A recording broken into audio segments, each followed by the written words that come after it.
Welcome to the podcast, Interview with an Influencer.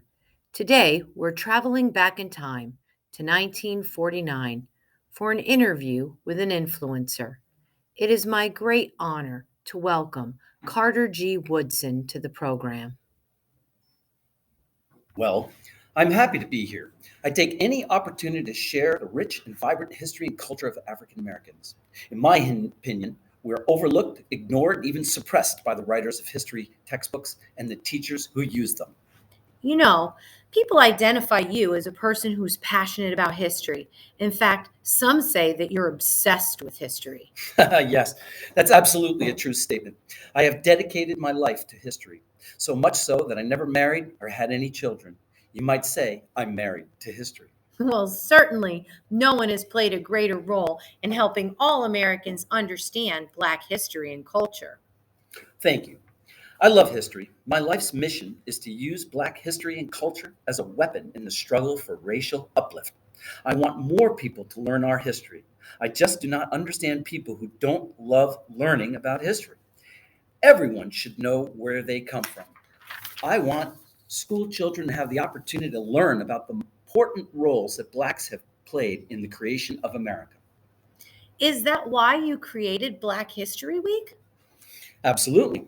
I believe that when we draw attention to the achievements of great African American inventors, scientists, entertainers, soldiers, poets, engineers, politicians, and business leaders, then we can help shape people's attitudes towards African American culture.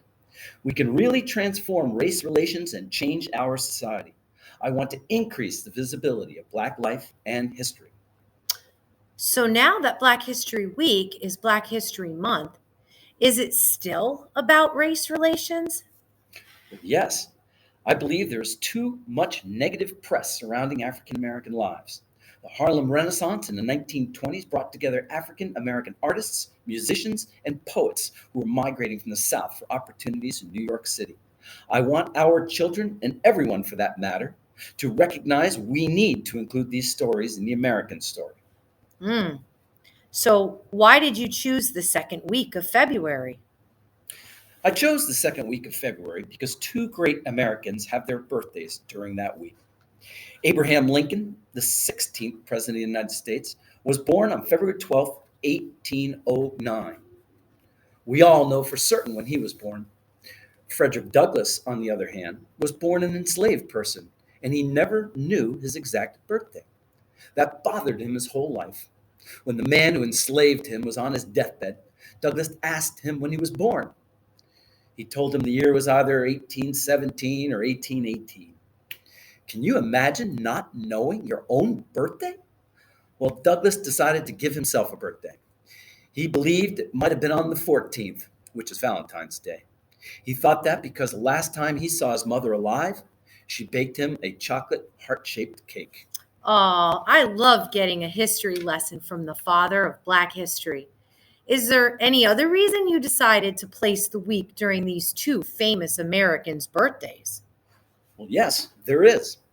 Most people know that President Abraham Lincoln is known for the Emancipation Proclamation and the 13th Amendment to the Constitution, which freed enslaved people. Lincoln was dedicated to ending slavery and keeping our country united. He guided us through the Civil War. Frederick Douglass is known for being the father of the abolitionist movement. He advised President Lincoln during the Civil War.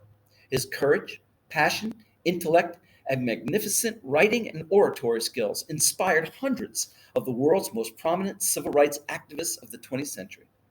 Frederick Douglass will forever be remembered for his passionate work to ensure that America lives up to the ideals that it is founded upon, that all people are guaranteed freedom and equality.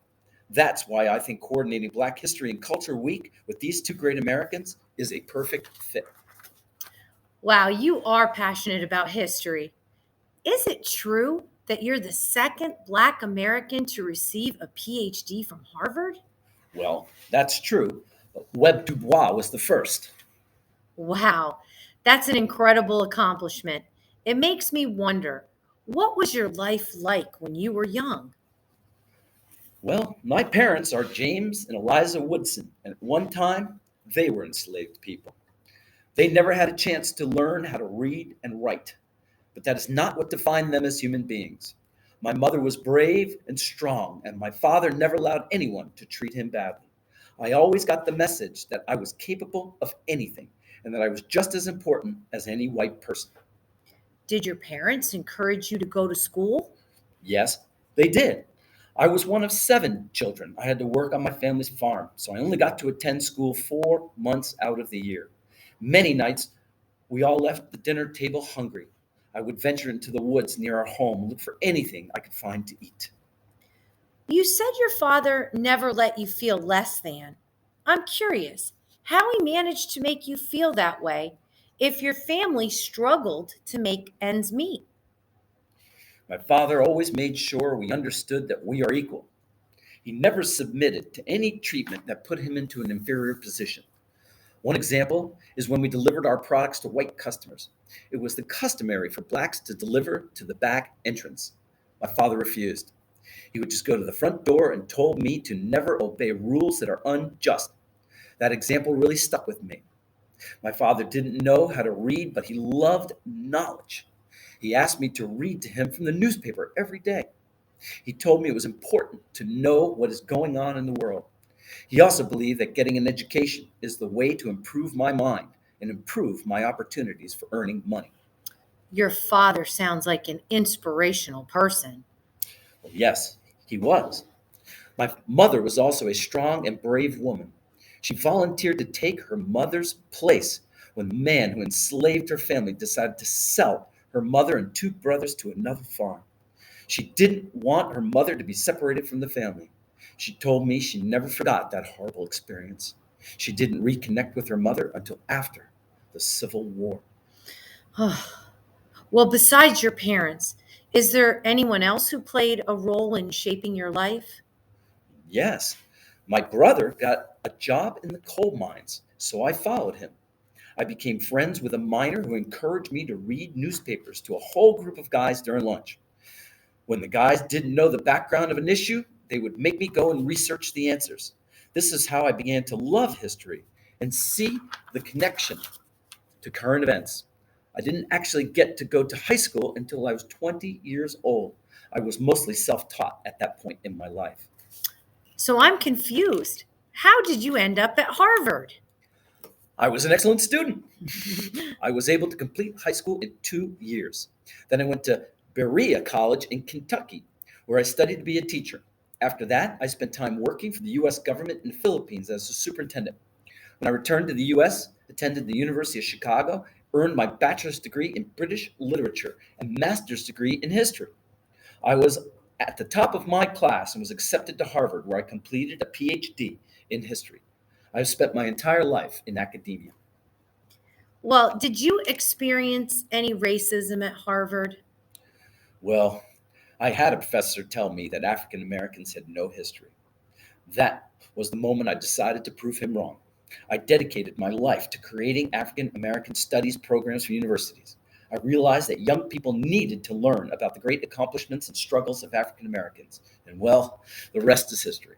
Well, thank you so much for your time and especially for your dedication to sharing your love of history with our country. It was my pleasure.